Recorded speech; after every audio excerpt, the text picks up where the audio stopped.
Keputusan bersama 4 menteri membolehkan pembelajaran tatap muka pada Januari ini dengan sejumlah syarat. Sementara anak-anak termasuk kelompok yang tidak dibolehkan mendapat vaksin COVID-19.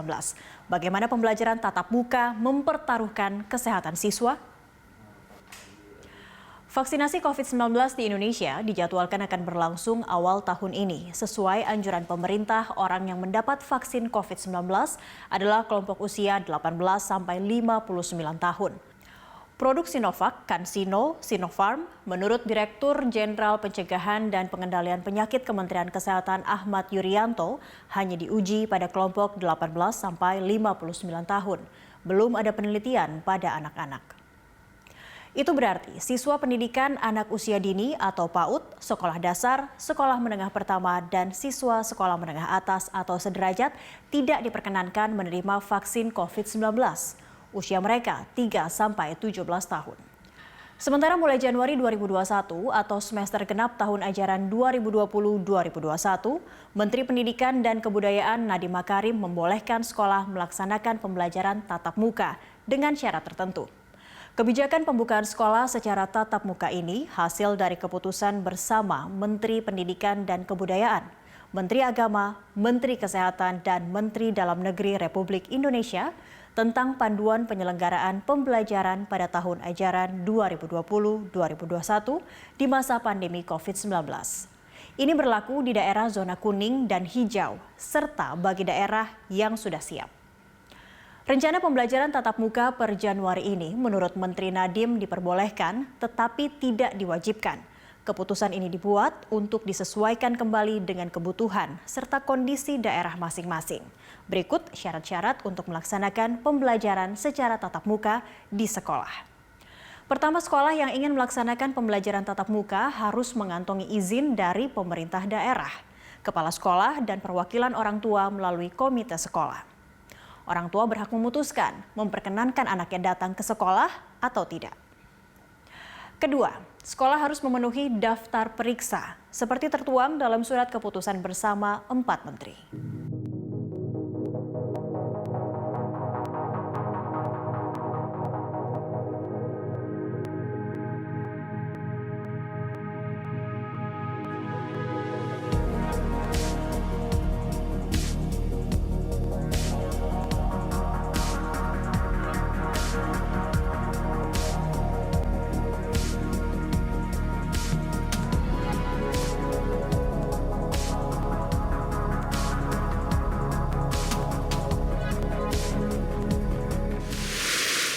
Kemudian, sekolah juga harus menerapkan protokol baru dengan ketat.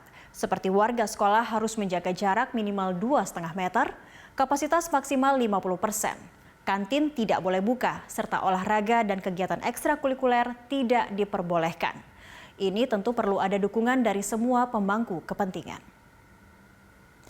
Berdasarkan dashboard kesiapan proses belajar mengajar satuan pendidikan di masa pandemi COVID-19 yang bisa kita lihat di sekolah.data.kemendikbud.go.id saat diakses 21 Desember 2020, sebanyak 231.738 sekolah sudah melapor dan 301.523 sekolah belum melapor kesiapan protokol kesehatan untuk kebutuhan pembelajaran tatap muka.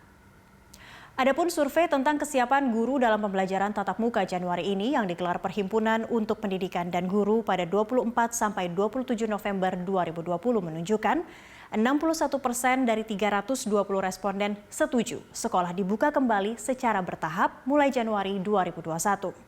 Sementara 27% responden setuju sekolah dibuka setelah ada vaksin COVID-19 dan 12% setuju sekolah dibuka setelah tahun ajaran baru atau pada Juli 2021.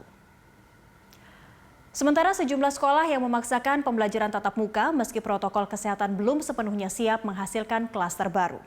Akhir November 2020, sedikitnya 10 siswa di satu SMP berasrama di Jepara terinfeksi COVID-19. 4 Desember lalu, 179 siswa di SMK Negeri Jateng yang juga berasrama terkonfirmasi COVID-19. SMK Negeri Jateng merupakan pilot project uji coba pembelajaran tatap muka oleh Pemprov Jawa Tengah. Desember lalu, 5 dari 14 guru SMP Negeri 3 Jekulo, Kudus, Jawa Tengah yang terkonfirmasi positif COVID-19 meninggal dunia. Tingkat kasus positif atau positivity rate COVID-19 di Indonesia per 21 Desember naik menjadi 14,77%. Bahkan pada 13 Desember sempat mencapai 18,1%, jauh lebih tinggi dari standar yang ditentukan WHO, yaitu di bawah 5%. Data Satgas COVID-19, positivity rate nasional tinggi sempat terjadi pada Agustus dan September, di mana positivity rate-nya masing-masing mencapai 16,17% dan 16,69%. Ini menunjukkan tingginya penularan COVID-19 di masyarakat.